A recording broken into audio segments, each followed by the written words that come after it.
The novel coronavirus has a new name, and there's a ton of new misinformation out there. We're gonna stay alert and not anxious on this week's Wednesday Checkup.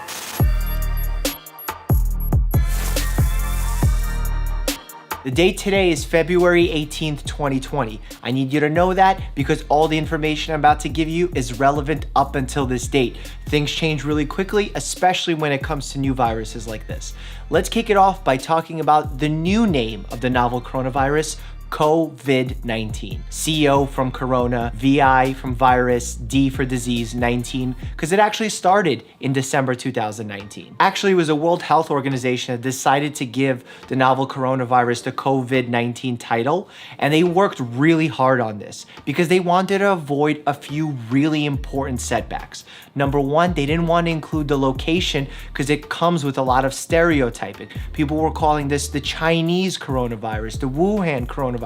That's not what we're calling it. They wanted to avoid implicating any animal in this because as we've seen with the H1N1 virus, people started referring to as swine flu, other ones as the bird flu. This has nothing to do with animals. Yes, it started in an animal vector, but now it's within humans. There's no need to get animals involved. The International Committee of Taxonomy for Viruses started saying that maybe we should call it SARS-CoV-2, but the WHO was like, no, don't, even though it's somewhat related to SARS, don't put SARS in the title. That's only going to scare people. And I agree with them. COVID-19, that's where I stand. I think that's the best title for it. Now, let's get to the updated numbers. Currently, we have 73,000 cases of COVID-19 with 1.9 thousand deaths as a result of this virus. Now, that being said, there was a huge spike in the numbers of those who were infected as well as deaths last week on Thursday. A lot of people started to panic. They started to think that the virus was worsening in its intensity and its spread, and that was not happening. What changed and why this number went up so drastically from one day to the next was because in the center of where all this is happening, the Hubei province where Wuhan, China is located, they changed their way of identifying who has the virus. They were simply running low on testing kits, so they decided to do something smart. Those who showed clinical symptoms of COVID-19 and were exposed to COVID-19 were diagnosed with it. That's pretty much what I do in my office with the flu.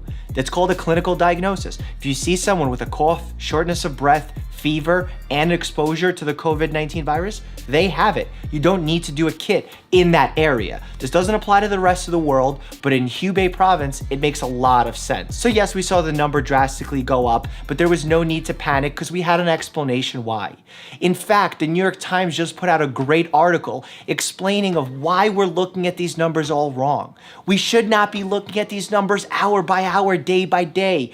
In fact, there's websites that are dedicated to tracking this and showing you where new cases are popping up. It's almost like they're gamifying the system.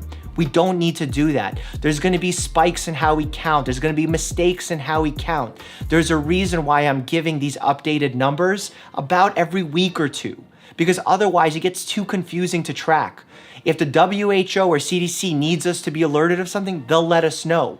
Otherwise, let those other websites panic. You stay alert, not anxious. There's been a lot of talk about the lethality or death rate when it comes to the COVID-19 virus. Let's talk about what that means. When someone becomes ill with any virus, there's a specific rate of those who have a mild illness, moderate to severe, or a critical one leading to death. When we look at the numbers currently for this COVID-19 virus, what we see is that 81%, which is by far the huge majority, are mild cases. 14% are moderate to severe, meaning that the patient will get a bacterial infection on top of it, a pneumonia, so on. And then 5% are critical cases, where those people can need respiratory support or even lead to death. What does all of that mean? In order to understand the impact that a virus has on a community, we look at a couple of measures. We look at how infective a virus is, meaning how likely is it to spread within the community, as well as its lethality rate. Now, one of the most deadly infections out there is Ebola. That is a 50%, about a 50%, because we've seen variations in this, 50% death rate. Then MERS, which is the outbreak that happened in 2012, 30%. SARS, 10%. For this virus, we're seeing around 2% fatality rate. And I wouldn't be surprised if that number goes down as we find more mild cases that we haven't diagnosed yet. Also, to put in perspective, the traditional influenza virus that we see here in the US, the seasonal flu, is 0.1 to 0.2% lethality rate. You've probably also heard on the news that there's been several cruise ships that have been quarantined to prevent the spread of the COVID-19 virus because someone on board was found to be sick. This is truly happening. There's actually some Americans that were found on some of these cruise ships and were brought back to the United States and held in quarantine. I think this is a great opportunity to talk about the difference between isolation and quarantine. Isolation is what we do in a medical facility, but you could do it technically anywhere, with someone who's already sick. Quarantine is what you do with someone who's either sick or you're not sure if they're sick, and you prevent them from exposing themselves to other people. You can do a quarantine in a cruise ship, in someone's home, in an army base. As long as they're preventing spread of anything that they might have, that's considered a quarantine. Here's 5 new updates on the COVID-19 virus that I think you should know. Number 1.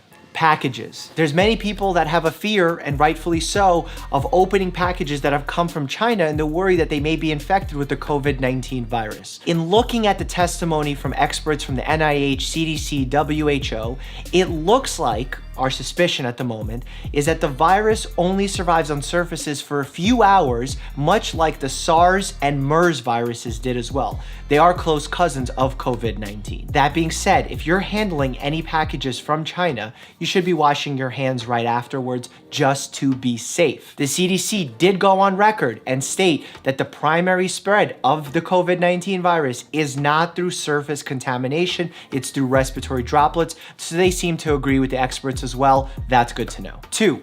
Let's talk treatments. Since this is a virus and we currently have no treatments other than supportive care, like giving people fluids, making sure that they have respiratory support, or if they get a bacterial infection on top, we can give antibiotics. Right now, there are 80 trials trying to figure out which antiviral or antiretroviral therapies would work on COVID-19. In fact, there's a new study that just kicked off in Japan using HIV medications on the virus to see if that works. Look, the huge majority of these are going to fail, but if we find promise even in some of these, that's going to make a big difference in the long run. 3. Vaccines. Since you know I'm a big fan of vaccines, and you should be as well, especially the flu vaccine, WHO recently went on record and said the COVID-19 vaccine is in the works and could potentially be completed 18 months from now. I know that sounds like a long ways away, but if the situation is to continue to worsen, it's good to know that we have hope from a vaccine on the horizon. In fact, we have some vaccines available now, but they're just going into the beginning trials now. We want to make sure they're safe. So we do tests on vaccines to make sure they're safe before we give them to the general public. 4. There is a ton of misinformation spreading across the web about the origins of the COVID-19 virus. There's even US senators that are trying to say that there's a potential for bioterrorism here. There is no evidence of this.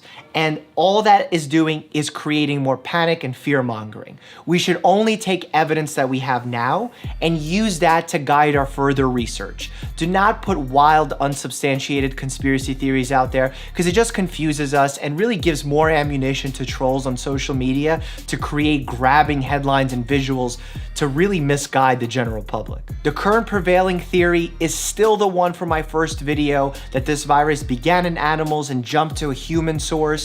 Whether that happened in the Wuhan market, whether it happened in a Wuhan lab, it doesn't even matter if it was a bat, a pangolin, it doesn't matter which animal we're talking about. That's still the prevailing theory, and until it's disproved, there's no need to start thinking conspiracy theories. 5. Don't believe in self-treatment. If you think that you may have the COVID-19 virus, contact a health professional immediately. The WHO just released a mega warning about this. There's things popping up on Instagram about vitamin C mega doses, herbal preparations, even smoking as a recommendation for this.